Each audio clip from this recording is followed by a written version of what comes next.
Do you ever get depressed? Do you ever get scared? Of course you do.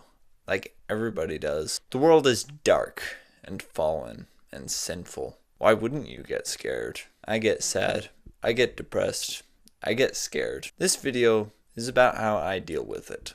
Or I guess a specific thing that I've found sometimes helps me deal with it. It might not help you, but I decided to make a video about it because it might help somebody. Also, it might help me get views.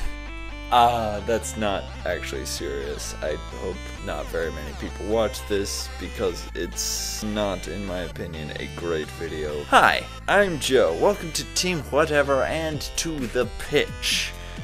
This episode is going to be a little different because I'm going to talk about a serious thing and then there's not going to be a conclusion. So, what do you do when the crushing weight of oblivion makes you want to curl up into a little ball and embrace death? Wow, that was dark. Good question. I'm glad you asked. You didn't. No one asked that, but I'm going to talk about it anyway. Well, usually I curl up into a little ball and then I watch cartoons or I play video games. Sometimes I read, though that happens less often since college ended. Sometimes fiction can help me deal with it, sometimes it doesn't. I've talked before about how I don't think fiction should be escapist. You shouldn't use it to try to escape reality. And this is kind of why. I feel like a lot of the time reality feels like it sucks, and so we want to use fiction to get out of reality, but that doesn't help us deal with the fact that the world sucks. That just kind of lets fiction become our escape, what we turn to instead of ever dealing with our problems or the fact that the world is dark and scary. You know what I'm saying? It doesn't actually help to just have an escape. It might help a little bit. I mean, I'm not telling you how to live your life. You do you. What is my point?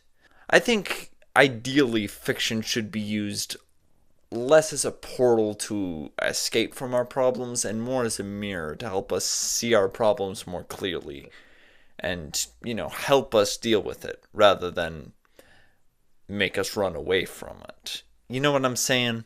Maybe you don't. I don't know. I'm just talking. Then there's a line on the other side of it that's kind of like where Anita Sarkeesian is, where she makes fiction too real and blames society's problems on fiction, which doesn't make any sense. Don't go that way over the line either. There's a middle ground where fiction is a mirror that helps us see reality more clearly.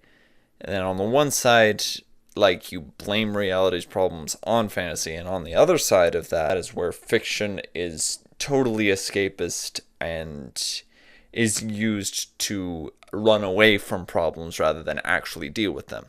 And this continuum is how we deal with it. It's not like specific works of fiction are designed to be anywhere on this. It's more about how we interact with fiction. Now, the medium a work of fiction is in might lend itself better to being used at a specific point on the continuum, but that's neither here nor there. Does that make sense? I hope it does, because it's kind of tangential, and I'm not going to talk about it the rest of the video. Going back to what I do to make myself feel less like the weight of the world is going to crush me, something I've found particularly helpful to me personally is a chapter of book 12 of the Wheel of Time. It's chapter 2. It's called The Nature of Pain. Wait. I thought it was The Nature of Fear. That's why it's part of my Halloween weekend videos. It's The Nature of Pain. That's the actual name of the chapter. Forget everything. This doesn't fit with my Halloween videos. I thought this video was about fear. It's actually about pain. I guess it's still kind of about fear. What I'm talking about is about fear. The chapter isn't. I'm going to keep going. Whatever. I'm going to tell you what the chapter's about, more or less, so that you get the idea of why it helps me when I'm depressed.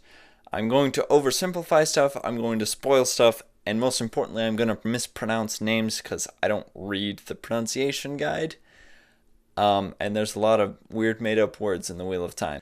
So this girl Eggwin is made the leader of the Aes Sedai, which is this all-female group of mage people. She's made the leader, but only among the rebel people. See, because the Aes Sedai are in the middle of a civil war, and all of them are divided against each other. And it's Eggwin's job to unite all of them.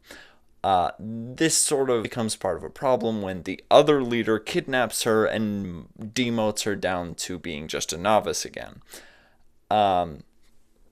Basically, as a novice, she's made to do a bunch of demeaning chores, and she's constantly punished because she says stuff like, I am the rightful leader of all of you, and, you know, stuff like that. The whole chapter is very interesting because it's an example of servant leadership, if that makes sense. She's trying to prove herself as a leader to all the people, but she's also kind of forced to accept the fact that she isn't the leader where she currently is. The part that's relevant to this conversation is at the end of the chapter, she's being punished for, I forget specifically, I think she spills something on the other leader totally by accident.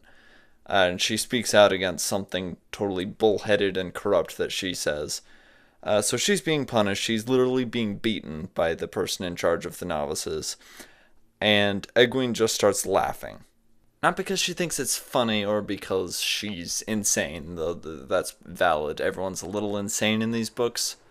That was her rabbit trail. But because she's gained perspective, she realizes that their society is totally messed up. Not to mention the world is probably going to end a couple books from now. And she realizes that it's completely ridiculous that these people think that them physically beating her is going to get her to shut up about how broken it is and how they need to fix it. The reason it helps me is because it reminds me that whatever I'm going through now is never as big as how broken the entire world is. The entire world is broken and messed up. My life, my issues are just a part of that. But despite the fact that I have issues, that I have trials that I'm going through, I can help make the world a less sucky place, if that makes sense. There's a reason I exist, the reason God has put me here and given me a mission and stuff to do. And if I give in to the pain, then I'm never going to do it, if that makes sense. Then I'm failing the trial, if that makes sense. I think a lot of the time when we feel down, we want to hear happy stuff. We want to hear everything's gonna be fine. But a lot of the time I don't think that's what we need to hear. A lot of the time I think we need to hear that, hey, yeah, the world does suck. It's probably even worse than you think it is. But you can help it not suck. You just have to not give in to the suckiness you feel now. I've said the word suck an incredible amount of times in this video, and I didn't notice that that was in the script so much until I had to say it over and over. I don't think that's how I have it scripted even. I kinda just rolled with it. Whatever. I don't really have anything else left to say. If you enjoyed the video, check out more of this show, more of the other shows on this channel, and if you'd like, you can also check out my other channel, the Schmook Network.